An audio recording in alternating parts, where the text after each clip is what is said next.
began the skinny with last night's star-studded red carpet event in London, celebrating one man, Bond. James Bond. Yeah, the world premiere of Spectre, the latest installment of the film franchise. It brought out, of course, Daniel Craig. This is, after all, the fourth time he's playing the British spy, looking dapper. This is a movie there. Ooh, look at that. He was, of course, joined by the Bond women. They call them the Bond girls, but they look amazing, completely stunning there.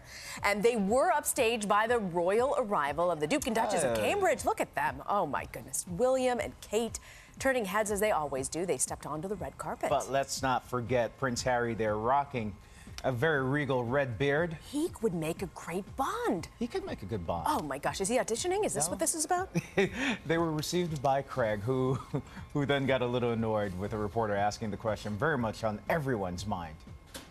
People still want to know, when might you make a decision about whether you're going to... You asked me that the other day. Yeah, you had the weekend to think about it. I don't know yet. Good for the reporter. You had the weekend to think about it. Don't dodge my question.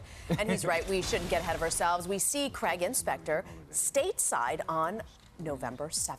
So we got to wait a little bit. Look forward to that, though. Yeah, always. And always, I do want to put a plug for my favorite, Idris Elba, who I do believe, in my heart, should be the next James Bond. I'm not a big fan of that. I would like to see Daniel Craig again. But we'll see. I didn't know there were fighting words.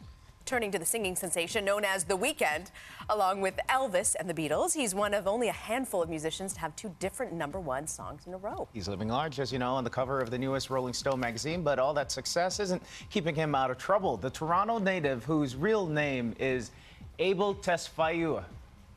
How'd I do, Brian? Sure you got that right? pleaded no contest to punching a Las Vegas police officer in the face outside a nightclub back in January. The judge agreed to dismiss the charges as long as he agrees to pay a $1,000 fine, complete 50 hours of community service, and attend impulse control counseling, something we were surprised to learn existed in Las Vegas. Who knew? Richard Gere responding to a fake story published on Facebook because, well, it's a nice fake story. Yeah, let's explain. Okay, so it all started with a photo of him dressed as a homeless man on the street. It was during filming for the movie Time Out of Mind.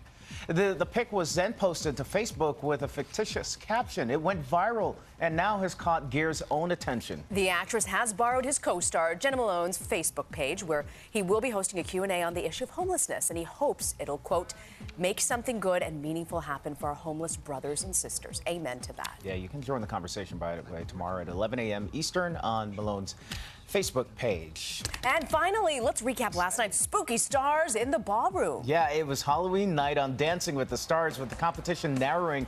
The contestants really going for it last night, but the night's biggest moment didn't involve any dance moves, but getting into the holiday spirit by spooking guest host Leah Remini. Full potential, like I never thought I was.